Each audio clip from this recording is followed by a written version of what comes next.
তোমরা দেখছো তোমাদের ইউটিউব চ্যানেল অ্যাট্রাক্টিভ স্টাডি আমি দিব্যেন্দু। আজকের এই ভিডিওতে এসএসসিজিডি 2024 যারা ফাইনাল সিলেকশন পাবে তাদের এখানে কী কী ডকুমেন্ট জয়েনিং টাইমে লাগবে সে সমস্ত কিছু এই ভিডিওর মাধ্যমে আপডেট দেবো। অনেকজনই জিজ্ঞাসা করছো তাদের জয়েনিং টাইমে কী কী ডকুমেন্ট লাগে, যেগুলো আমরা আগে থেকে তৈরি করে রাখবো। তো তোমাদেরকে বলে দেবো এই ভিডিওতে কী কী জয়েনিং টাইমে কী কী ডকুমেন্ট লাগবে।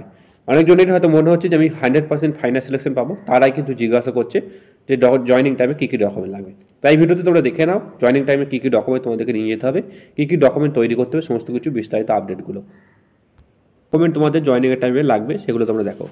তো জয়েনিংয়ের টাইমে যে ডকুমেন্টগুলো লাগবে অর্থাৎ ডকুমেন্ট ভেরিফিকেশন তোমাদের যখন হয়েছিল ডিভি, সেই ডিভির টাইমে তোমাদের যেসব ডকুমেন্টগুলো চাওয়া হয়েছিল, যেমন তোমাদের মাধ্যমিকের total certificate, marksheet, admit card, DOB proof অর্থাৎ birth certificate proof, identity proof, এই সমস্ত যেগুলো ডকুমেন্ট ভেরিফিকেশনের টাইমে চাওয়া হয়েছিল, ফিজিক্যালের সময় যে ডকুমেন্টগুলো চাওয়া হয়েছিল সেই ডকুমেন্টগুলো অবশ্যই তোমাদের লাগবে।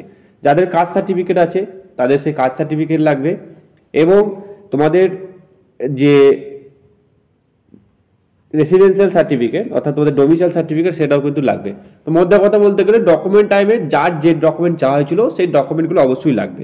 যে ডকুমেন্টগুলো তোমরা দিয়েছো প্রথমত সেই ডকুমেন্ট সমস্ত কিছু লাগবে। তার সঙ্গে এক্সট্রা যে ডকুমেন্টগুলো লাগবে সেগুলো দেখো। তার সঙ্গে এক্সট্রা ডকুমেন্ট যেটা লাগবে সেটা হলো প্যান কার্ড। প্রত্যেকটা ক্যান্ডিডেটের অবশ্যই প্যান কার্ড থাকতে হবে, কারণ এখানে তোমাদের এনপিএস অর্থাৎ ন্যাশনাল যে নিউ পেনশন স্কিম, সেই নিউ পেনশন স্কিম কিন্তু লাগবে। সেই কারণে তোমাদের এনপিএস বানানোর জন্য অবশ্যই প্যান কার্ড থাকতে হবে। এছাড়াও প্যান কার্ডের সাথে সাথে ব্যাঙ্ক অ্যাকাউন্ট থাকতে হবে। ব্যাঙ্ক অ্যাকাউন্টটা সেভিংস ব্যাঙ্কের অ্যাকাউন্ট কিন্তু হতে হবে। তো সেভিংস ব্যাঙ্কের অ্যাকাউন্ট কোন ব্যাঙ্কের হতে হবে সেটা হলো এসবিআই অর্থাৎ স্টেট ব্যাঙ্ক অফ ইন্ডিয়ার অ্যাকাউন্ট কিন্তু হতে হবে। তার সঙ্গে তোমরা এটিএম ফেসিলিটি, ইউনো ফেসিলিটি এবং চেক ফেসিলিটি অবশ্যই তোমরা কিন্তু করে নেবে আফটার জয়নিংয়ের পর। অর্থাৎ জয়নিং যখন হবে তখন কিন্তু তোমরা ব্যাঙ্ক অ্যাকাউন্ট বানিয়ে নেবে, এবং সেই ব্যাঙ্ক অ্যাকাউন্টটা অবশ্যই স্যালারি অ্যাকাউন্ট করে নেবে। যখন তোমাদের সিলেকশন হয়ে যাবে ফাইনাল সিলেকশন, তখন তোমাদের জয়েনিং লেটার চলে আসবে। সেই জয়েনিং লেটার দেখিয়ে তোমরা কিন্তু সেই ব্যাঙ্ক অ্যাকাউন্টটা সেভিংস অ্যাকাউন্ট থেকে স্যালারি অ্যাকাউন্টে কনভার্ট করে নিতে পারবে। এছাড়া যেটা লাগবে সেটা হলো ক্যারেক্টার সার্টিফিকেট।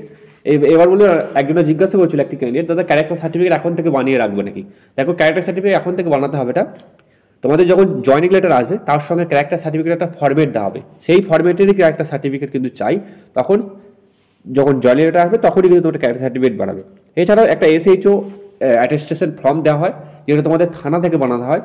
অর্থাৎ তোমার নামে কোনো কেস আছে নাকি এই সমস্ত এই জাতীয় একটা এসএইচও থানার যে আধিকারী আছে সেই আধিকারির তরফ থেকে এসএইচও অ্যাটেস্টেশন ফর্ম তোমাদেরকে ফিল আপ করতে হবে। এছাড়াও জয়েনিং লেটারের সঙ্গে অ্যানেক্সার কিছু ফরম্যাট দেওয়া হবে, সেই ফরম্যাটগুলো তোমাদেরকে অবশ্যই ফিল আপ করতে হবে। এছাড়া এক্সট্রা যেগুলো নিয়ে যেতে হবে সেটা হলো এক্সট্রা 5 থেকে 10,000 টাকা ক্যাশ তোমাকে নিয়ে যেতে হবে।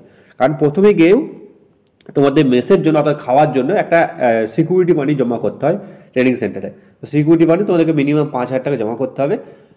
অন্যান্য ফোর্সেরও ওরকমই সম্ভবত 5,000 টাকা, সিআই হিসেবে 5,000 টাকা। তোমরা ম্যাক্সিমাম 10,000 টাকা বা 7,000 টাকা এরকম কিছু একটা ক্যাশ নিয়ে যেতে পারো। এবং আশা করি তোমরা বুঝতে পারলে ডকুমেন্ট টাইমে জয়েনিংয়ের টাইমে কী কী ডকুমেন্ট লাগবে।